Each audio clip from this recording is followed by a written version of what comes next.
अखिल भूमंडलीय सर्व शिरोमणि मुनि समाज के संस्थापक आदि मुनीश्वर योगेश्वर सदगुरुदेव शिव मुनि महाराज की जय। उपस्थित मुनि वृंद, साधु सज्जन वृंद, संत वृंद, साधक वृंद, आध्यात्म ज्ञान के जिज्ञासुओं और प्रेमियों, सभी श्रोता वृंद, आप सभी को मेरा कोटिशः नमन, सप्रेम जय जीव। तो आध्यात्मिक चर्चा चल रही है और हम लोग गुरु शिष्य संवाद पढ़कर उस पर विचार कर रहे हैं, सुन रहे हैं, है ना, चर्चा भी कर रहे हैं ना। तो सदगुरुदेव जब बतलाए यह जीव ही ब्रह्म है तो अनेक प्रश्न उत्पन्न हो जाते हैं हृदय में, है ना। ऐसे एक शिष्य के हृदय में अनेक प्रश्न उत्पन्न हो रहे हैं। वह विचार कर रहा है जब जीव ही ईश्वर है तो ईश्वर के बारे वो कल्पना किए हुए हैं अनेक तरह की बातें पहले से, और जीव को उसके साथ फिट नहीं पाते, सोच में पड़ जाते हैं। तो अनेक प्रश्न उत्पन्न होते हैं और गुरुदेव से पूछ रहे हैं। अभी तक तो हम लोगों ने जाना कि सदगुरुदेव उसको बतला रहे हैं कि जैसी झूठी कल्पना को लोग ईश्वर मान रहे हैं, ब्रह्म मान रहे हैं, ऐसा ईश्वर कहीं भी नहीं है संसार में, है ना। तब शिष्य पूछते हैं तो क्या ब्रह्म अनंत है? तो शिष्य को तो समझ में नहीं आ रहा ठीक से। वो सोचते हैं ईश्वर तो एक ही है और पूरे विश्व ब्रह्मांड में वो है ना। जैसे लोग सभी कहते हैं कण कण में है, जर्रे जर्रे में है, सब जगह है ना। तो वो विचार उसके अंदर में पहले से है। और जब वो देखते हैं कि जीव ईश्वर है, ये कैसे हो सकता है, और इतने सारे जीव हैं, है ना, तब वो प्रश्न पूछते हैं तो क्या ब्रह्म अनंत है? गुरुदेव कहते हैं अवश्य, यदि जीव अनंत है तो ब्रह्म अवश्य अनंत है। जबकि जीव ही का नाम ब्रह्म है तो ब्रह्म भी अनंत है। तुलसीदास जी ने भी जीव को तो अनंत कहा ही है और राम को भी अनंत कहा है। तो गुरुदेव उसको समझा रहे हैं ना, अवश्य बोलते हैं जब जीव अनंत है तो ब्रह्म अवश्य अनंत है। जबकि जीव ही का नाम ब्रह्म है तो ब्रह्म भी अनंत है। तुलसीदास जी ने भी जीव को तो अनंत कहा ही है, राम को भी अनंत कहा है। यथा अनंत राम भगवाना तथा कथा कीर्ति गुण गाना, है ना। बालकांड दोहा 113 चौपाई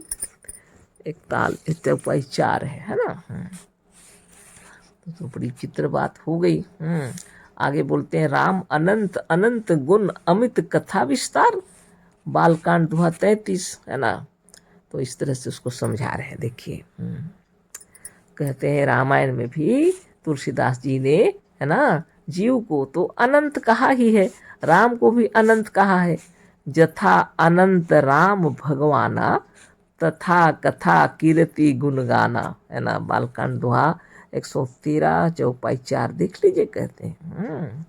फिर आगे भी है राम अनंत अनंत गुण अमित कथा विस्तार, है ना। बालकांड दोहा 33 देख लीजिए, है ना। कितनी बड़ी बात है। राम को भी अनंत भगवान कहा गया। कथा यथा अनंत राम भगवान तथा कथा कीर्ति गुण गाना, है ना। राम अनंत अनंत गुण अमित कथा विस्तार, राम को अनंत कहा गया, अनंत गुण कहा गया, अमित कथा विस्तार, है ना। वो मिटने वाली बात ही नहीं है, इतनी विस्तृत है इसकी कथा।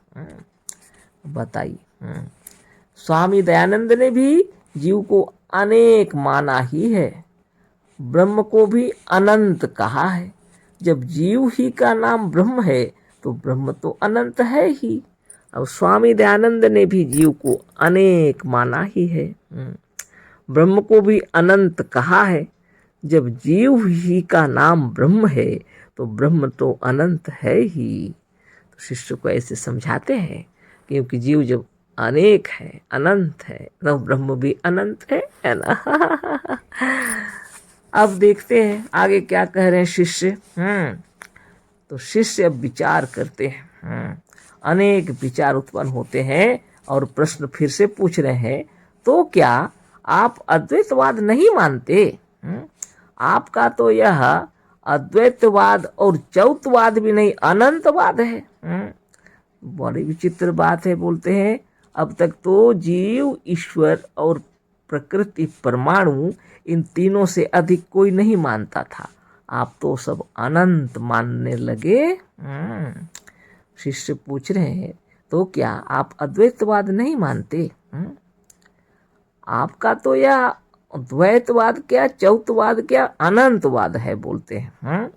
अब तक तो लोग जीव, ईश्वर और प्रकृति, परमाणु, इन तीनों से अधिक किसी को नहीं मानते थे।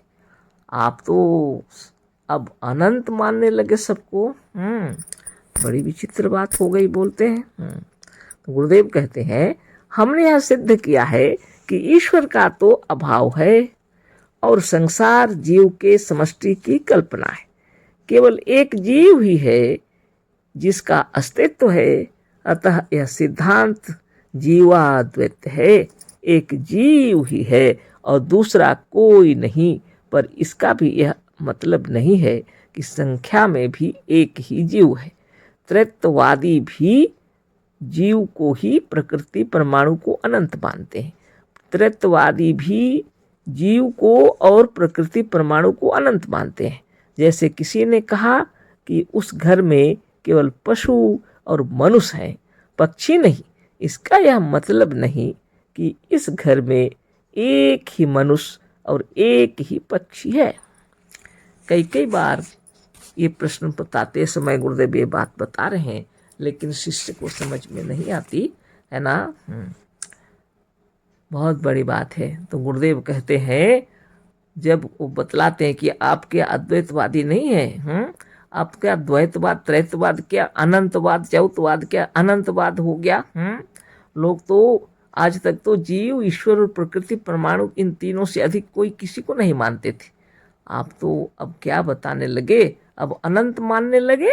तब गुरुदेव कहते हैं, हमने यह सिद्ध किया है कि ईश्वर का तो अभाव है ही, है ना, और संसार जीव के समष्टि की कल्पना है।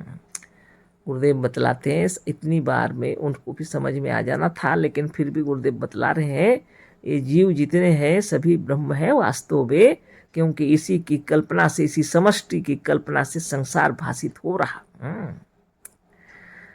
केवल एक जीव ही है ना। भगवान जो कह रहे हैं, ब्रह्म जो कह रहे हैं, ईश्वर जो कह रहे हैं, उसका अभाव है, उसका कहीं नामो निशान नहीं है। सब जीव की महिमा है, बता रहे हैं गुरुदेव, है ना। गुरुदेव के शब्दों में, हमने यह सिद्ध किया है कि ईश्वर का तो अभाव है और संसार जीव के समष्टि की कल्पना है। केवल एक जीव ही है जिसका अस्तित्व है, अतः यह सिद्धांत जीवाद्वैत है। हाँ, अद्वैतवादी है हम बोलते हैं, लेकिन जीवाद्वैत यानी एक जीव ही है और दूसरा कोई नहीं। हम जीवाद्वैत हैं, एक जीव ही है और दूसरा कोई नहीं।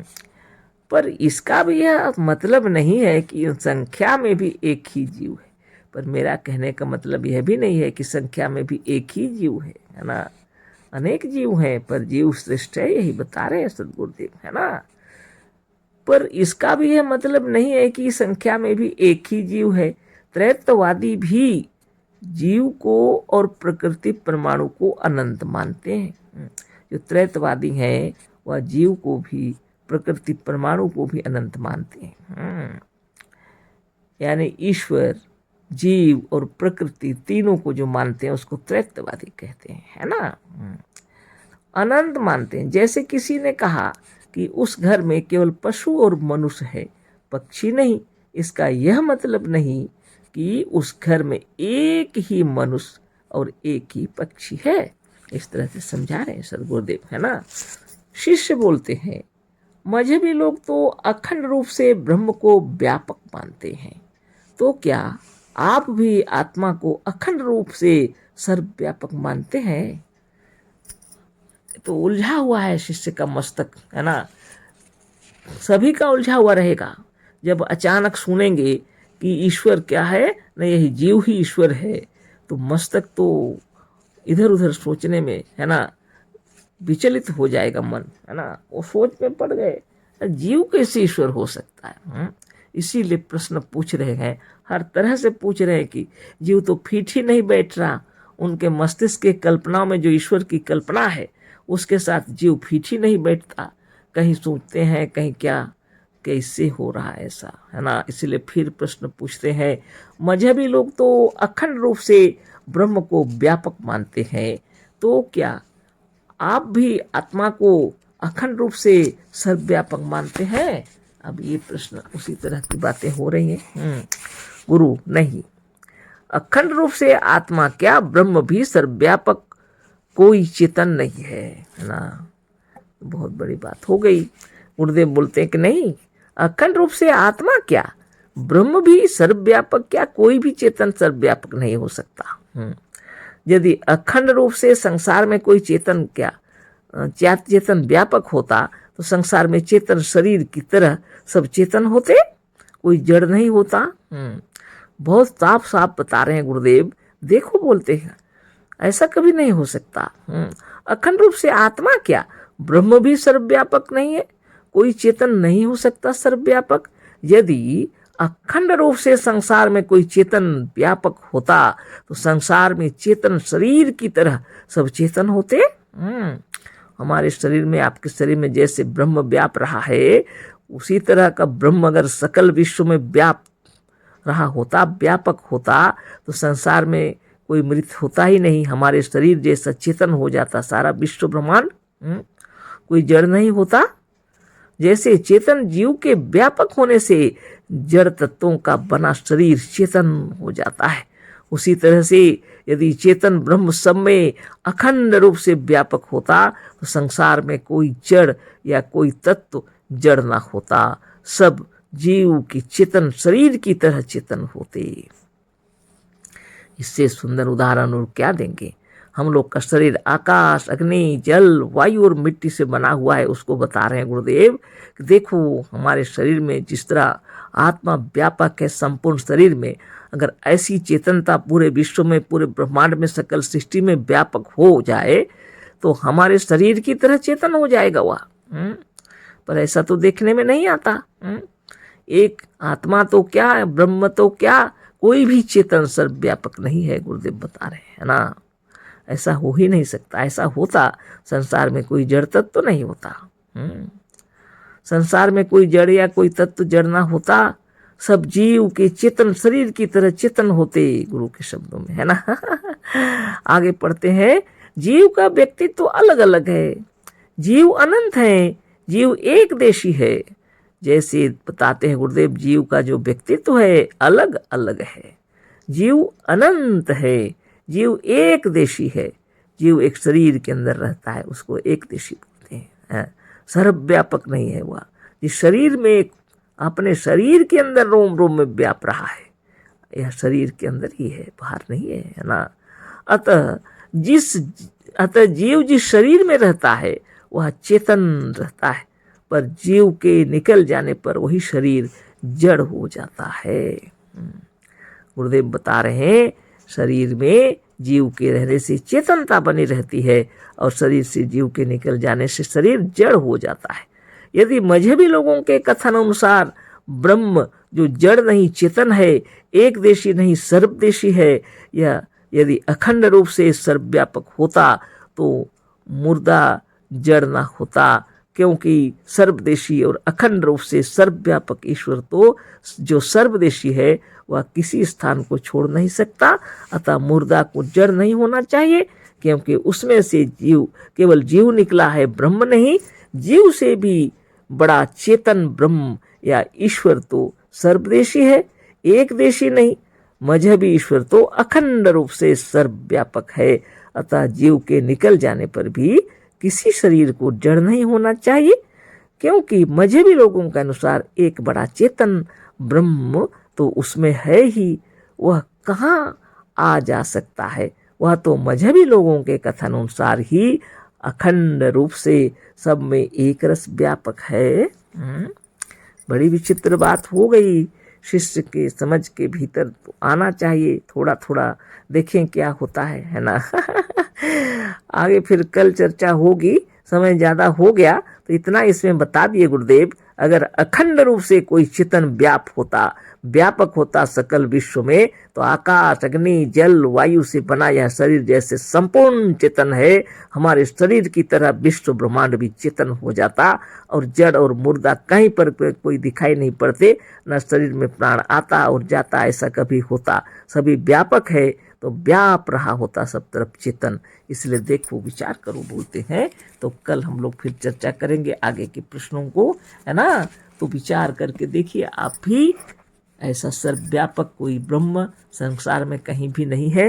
यह एक देशी जीव है, यह जीव ही एक व्यष्टि है और एक समष्टि है ना। तो कल फिर चर्चा करेंगे, समय बहुत ज्यादा हो गया। अशेष धन्यवाद, कोटिशः नमन। सदगुरुदेव शिव मुनि महाराज की जय। सप्रेम जय जीव।